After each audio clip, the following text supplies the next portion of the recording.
안녕하세요. 지혜담장 구독자 여러분. 오늘도 건강한 하루 보내고 계신가요? 오늘 영상을 보시는 분들 중에서 이런 고민을 가지고 계신 분들이 많을 것 같습니다. 아침에 일어나면 무릎이 뻣뻣하고 계단을 오르내릴 때마다 관절이 욱신거린다. 허리를 구부리거나 펼 때마다 찌릿한 통증이 느껴진다. 어깨를 돌릴 때마다 뭔가 걸리는 느낌이 든다. 특히 60대, 70대, 80대 어르신들께서 이런 말씀을 많이 하십니다. 나이 들면 어쩔 수 없는 거 아니야? 이제 늙었으니까 아픈 게 당연하지. 정말 그럴까요? 최근 우리나라 65세 이상 인구 중 무려 80% 이상이 관절 질환으로 고생하고 있다는 통계가 나왔습니다. 하지만 더 놀라운 건 이분들 중 대부분이 적절한 관리법을 모르고 계신다는 사실입니다. 그래서 오늘은 정말 특별한 내용을 가져왔습니다. 30년간 재활의학과에서 수천 명의 환자를 치료해온 김민석 원장님께서 직접 알려주신 비법입니다. 바로 하루 단 3분만 투자해서 관절 통증을 현저히 줄일 수 있는 마사지 방법입니다. 이 방법의 핵심은 단순히 아픈 곳만 만지는 게 아닙니다. 우리 몸의 연결고리를 이해하고 근본 원인이 되는 부위를 정확히 자극하는 것입니다.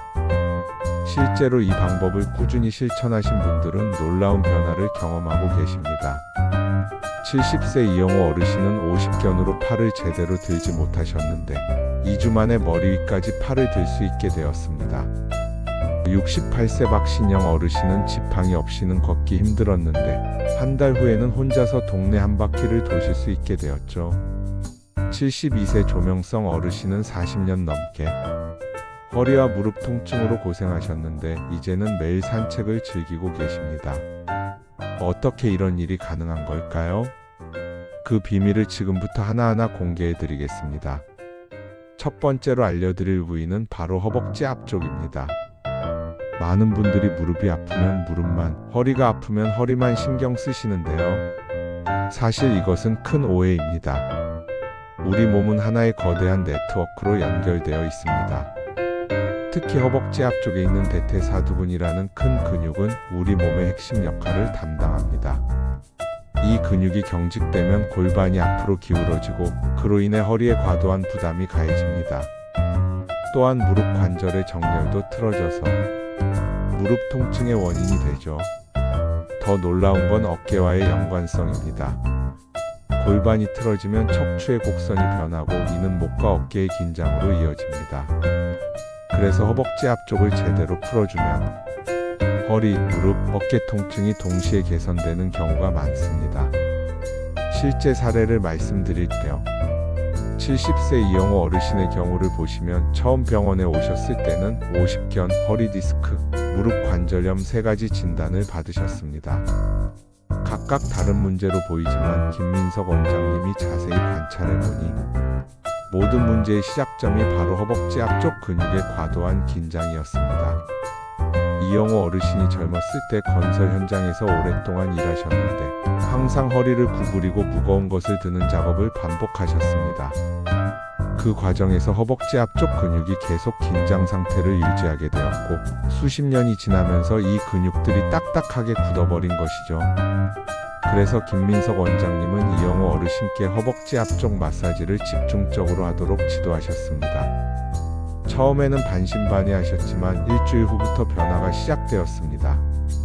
아침에 일어날 때 허리가 한결 가벼워졌고 2주 후에는 팔을 머리 위까지 들 수 있게 되었습니다.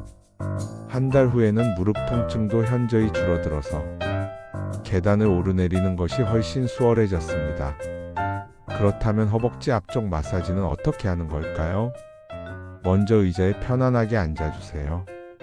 양손을 허벅지 위쪽 사타구니 바로 아래 부분에 올려놓습니다. 이때 엄지손가락으로 허벅지 안쪽을, 나머지 4손가락으로는 바깥쪽을 감싸듯이 잡아주세요. 그 다음 손바닥 전체로 허벅지를 눌러주면서 천천히 무릎 방향으로 밀어줍니다. 마치 반죽을 주무르듯이 부드럽게 하지만 충분한 압력을 가해서 근육 깊숙한 곳까지 자극이 전달되도록 해주세요. 한쪽 다리를 30초 정도 마사지한 후에는 반대쪽도 같은 방식으로 해주세요. 그리고 이번에는 허벅지 측면도 마사지해야 합니다. 허벅지 바깥쪽에는 장경인대라는 중요한 조직이 있는데 여기가 경직되면 무릎과 엉덩이 통증의 원인이 됩니다.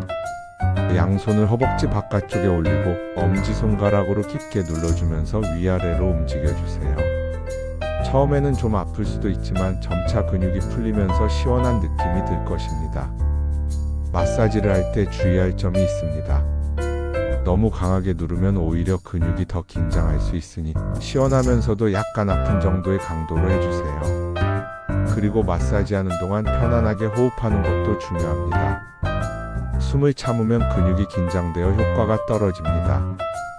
허벅지 앞쪽 마사지의 또 다른 효과는 혈액순환 개선입니다.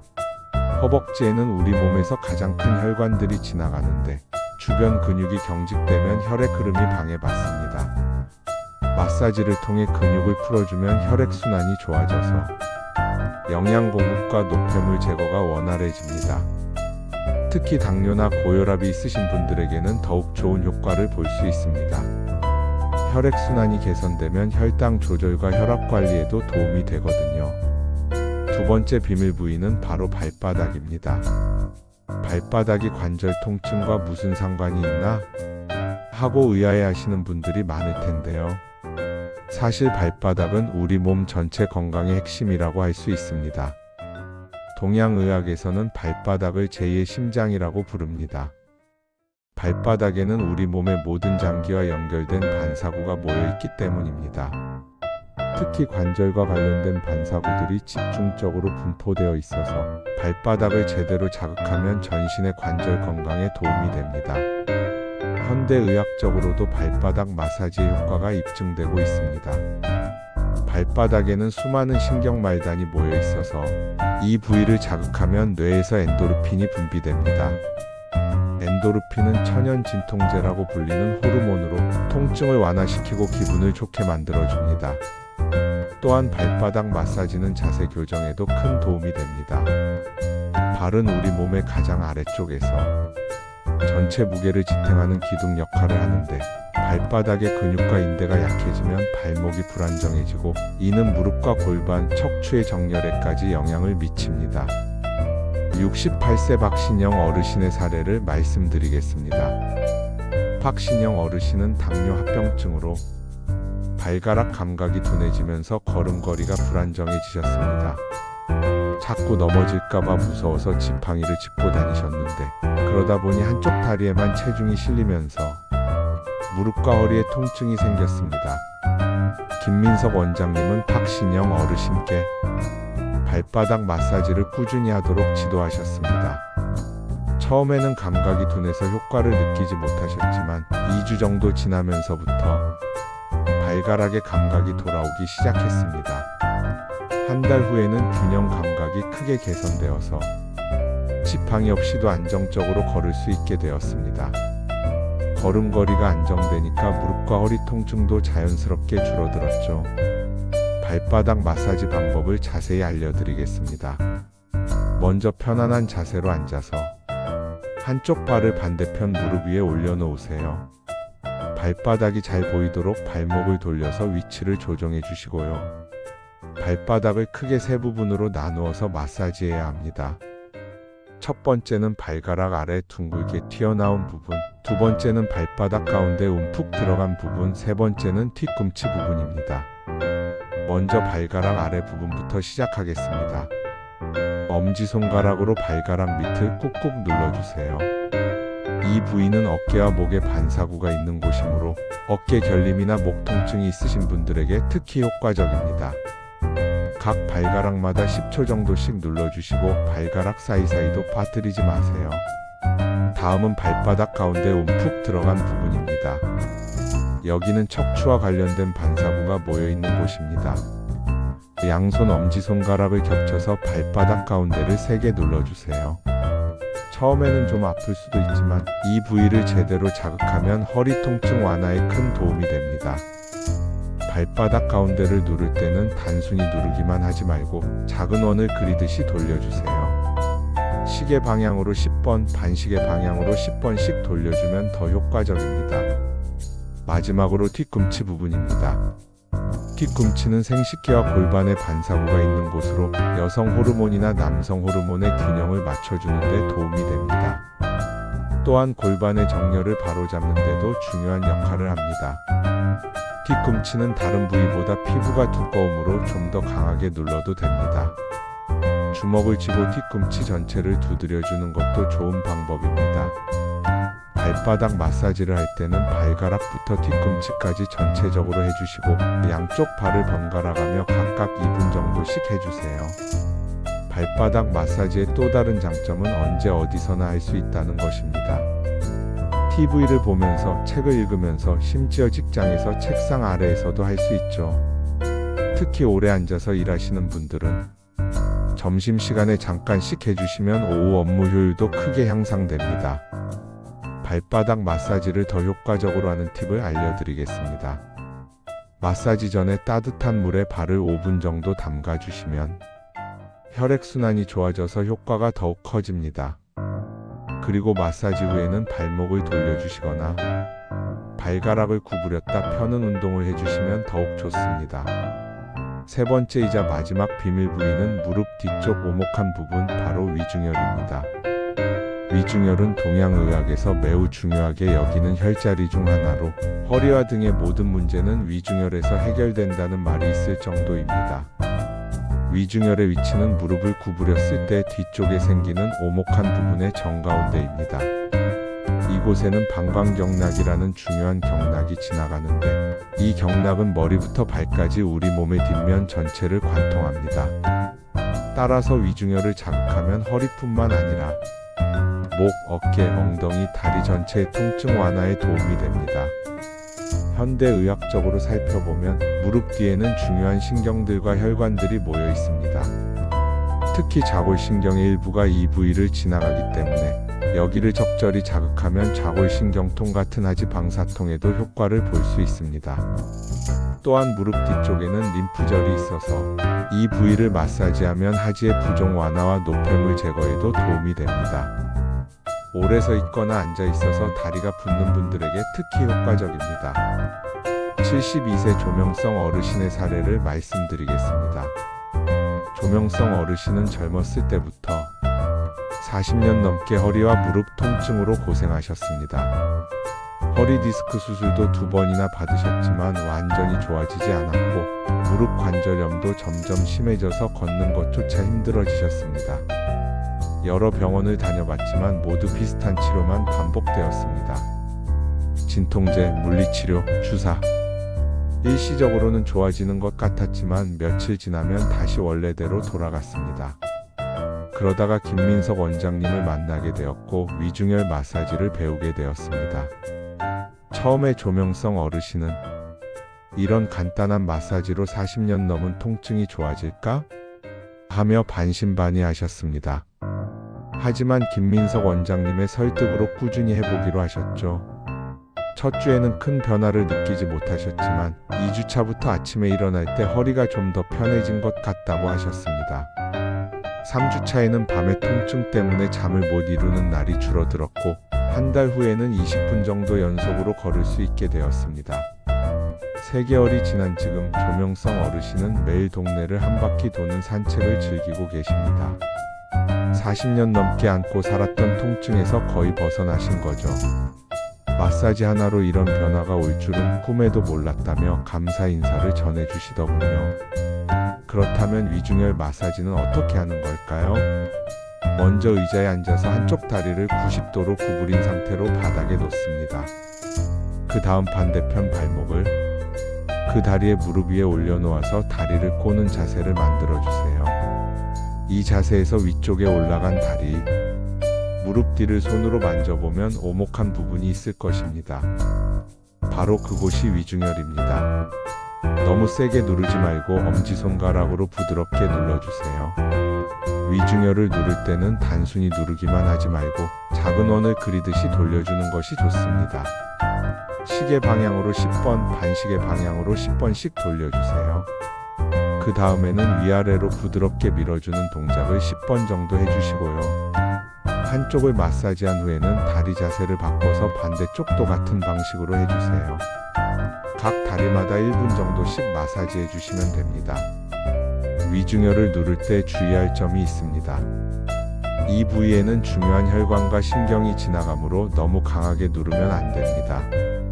처음에는 살짝 아픈 정도로 누르다가 점차 압력을 조절해 주세요. 만약 다리에 저림이나 마비 증상이 있으시다면 더욱 부드럽게 마사지해 주시기 바랍니다. 위중혈 마사지의 특별한 효과 중 하나는 스트레스 해소입니다. 이 부위를 자극하면 부교감신경이 활성화되어서 몸과 마음이 편안해집니다. 그래서 잠들기 전에 위중혈 마사지를 해주시면 숙면에도 도움이 됩니다. 또한 위중혈은 소화 기능과도 관련이 있어서 식후에 더부룩하거나 소화가 안 될 때 마사지 해주시면 효과를 볼 수 있습니다. 지금까지 3가지 비밀 부위의 마사지 방법을 알려드렸는데 이제 전체적인 방법과 주의사항을 정리해 보겠습니다. 먼저 마사지 시간과 빈도입니다. 각 부위마다 1-2분씩 총 3-6분 정도면 충분합니다. 하루에 2-3회, 즉 아침에 일어나서 1번, 오후에 1번, 잠들기 전에 1번 정도가 적당합니다. 마사지할 때 가장 중요한 것은 적절한 압력입니다. 너무 세게 누르면 오히려 근육이 더 긴장하거나 멍이 들 수 있습니다. 반대로 너무 약하게 하면 효과를 보기 어렵죠.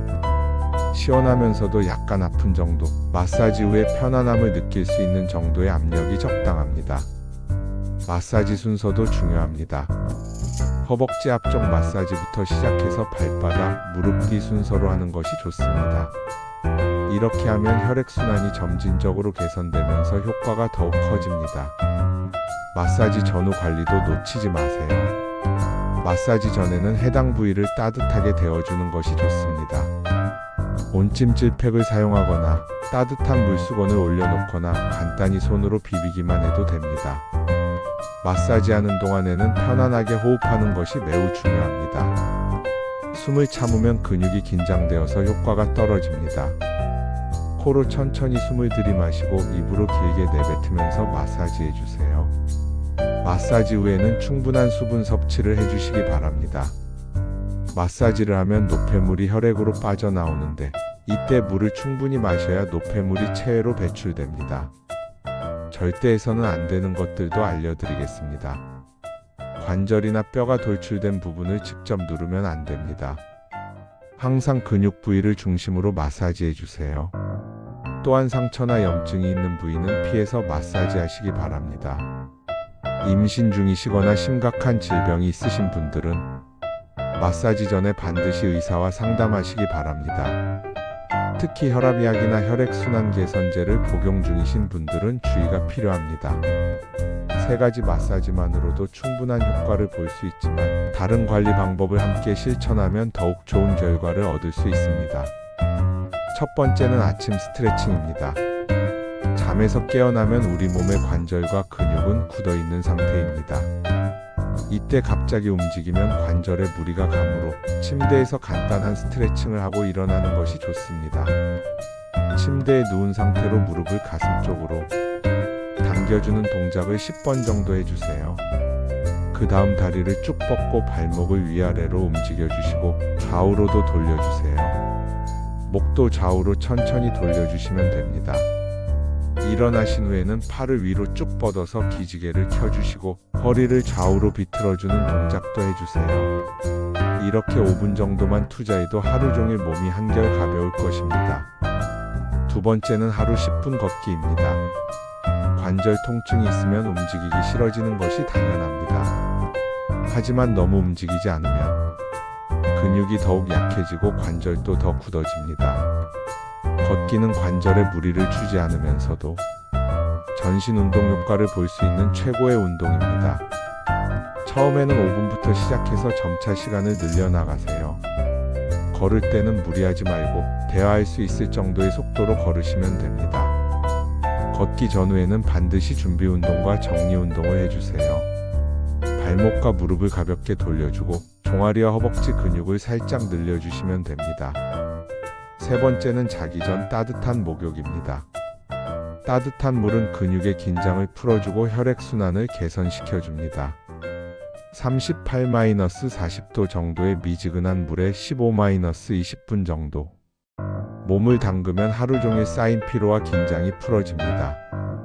목욕할 때는 목과 어깨, 허리 부분에 따뜻한 물을 계속 끼얹어 주세요. 샤워기의 수압을 이용해서 마사지 효과도 볼 수 있습니다. 목욕 후에는 충분한 수분 보충을 잊지 마시고 몸이 완전히 마르기 전에 보습제를 발라주시면 피부 건강에도 도움이 됩니다. 네 번째는 올바른 식단 관리입니다. 관절 건강에 좋은 음식과 나쁜 음식이 따로 있습니다. 관절에 좋은 음식은 오메가-3, 지방산이 풍부한 등푸른 생선, 항산화 성분이 많은 색깔 있는 채소와 과일, 칼슘이 풍부한 멸치와 우유, 콜라겐이 많은 닭 가슴살과 돼지 족발 등입니다. 반대로 피해야 할 음식은 가공식품, 인스턴트 식품, 짠 음식, 단 음식, 트랜스 지방이 많은 음식들입니다. 이런 음식들은 몸에 염증을 일으켜서 관절 통증을 악화시킬 수 있습니다. 특히 염분 섭취를 줄이는 것이 중요합니다. 나트륨을 많이 섭취하면 몸이 붓고 이는 관절에 추가적인 부담을 줍니다. 하루 소금 섭취량을 6지 이하로 제한하시기 바랍니다. 다섯 번째는 충분한 수면입니다. 잠을 잘 때 우리 몸은 스스로 회복하고 재생합니다. 관절과 근육도 마찬가지로 충분한 휴식이 있어야 건강을 유지할 수 있습니다. 하루 7-8시간의 충분한 수면을 취하시고 일정한 시간에 잠자리에 들고 일어나는 것이 좋습니다. 잠들기 2시간 전에는 카페인 섭취를 피하시고 스마트폰이나 TV 시청도 자제하시기 바랍니다. 여섯 번째는 스트레스 관리입니다. 스트레스는 근육을 긴장시키고 염증을 증가시켜서 관절 통증을 악화시킵니다. 자신만의 스트레스 해소법을 찾아서 실천하시기 바랍니다. 독서, 음악 감상, 가벼운 산책, 명상, 요가 등 무엇이든 좋습니다. 중요한 것은 꾸준히 실천하는 것입니다. 하지만 무엇보다 가장 중요한 것은 꾸준함입니다. 하루 이틀에서는 큰 효과를 기대하기 어렵습니다. 최소 2-3주는 꾸준히 해야 몸의 변화를 느낄 수 있고 2-3개월 지속해야 확실한 개선 효과를 볼 수 있습니다. 지금까지 관절 통증을 줄이는 3분 마사지 비법에 대해 자세히 알려드렸습니다. 허벅지 앞쪽, 발바닥, 무릎 뒤, 오금 이 세 부위만 제대로 마사지해도 여러분의 관절 건강이 크게 개선될 것입니다. 이 방법들은 단순히 이론적인 것이 아닙니다. 실제로 수많은 환자분들이 약과 주사에만 의존하지 않고 스스로의 노력으로 건강을 되찾으신 검증된 방법들입니다. 70세 이영호 어르신이 오십견과 허리 무릎 통증을 동시에 극복하신 것처럼 68세 박신영 어르신이 지팡이 없이도 걸을 수 있게 되신 것처럼 72세 조명성 어르신이 40년 넘은 만성 통증에서 벗어나 매일 산책을 즐기게 되신 것처럼 여러분도 충분히 가능합니다. 나이가 들었다고 해서 관절이 아프다고 해서 포기할 필요가 없습니다. 올바른 방법을 알고 꾸준히 실천하면 언제든지 건강을 되찾을 수 있습니다. 오늘 알려드린 방법들 중에서 어떤 것부터 시작해보고 싶으신가요? 허벅지 앞쪽 마사지로 전신의 균형을 잡아보실 건가요? 발바닥 마사지로 혈액순환을 개선해 보실 건가요? 아니면 무릎 뒤 오금 마사지로 허리와 다리 통증을 완화해 보실 건가요? 어떤 것부터 시작하시든 중요한 것은 오늘부터 실천하는 것입니다. 지금 당장 의자에 앉아서 허벅지 앞쪽을 한번 눌러보세요. 발바닥을 한번 주물러 보세요. 무릎 뒤를 살짝 마사지해 보세요. 그 작은 실천이 여러분의 건강한 미래를 만들어갈 것입니다. 댓글로 여러분의 실천 후기나 궁금한 점들을 남겨주세요. 어떤 부위부터 시작하셨는지, 어떤 변화를 느끼셨는지 공유해 주시면 다른 구독자분들에게도 큰 도움이 될 것입니다. 건강한 100세 시대를 위해 지금부터 시작하세요. 3분의 작은 투자가 여러분의 남은 인생을 바꿀 수 있습니다. 오늘 영상이 도움이 되셨다면 좋아요 버튼을 눌러주시고 구독과 알림 설정도 잊지 마세요. 여러분의 건강한 노후를 위해 지혜담장이 계속해서 유익한 정보를 가져오겠습니다. 감사합니다.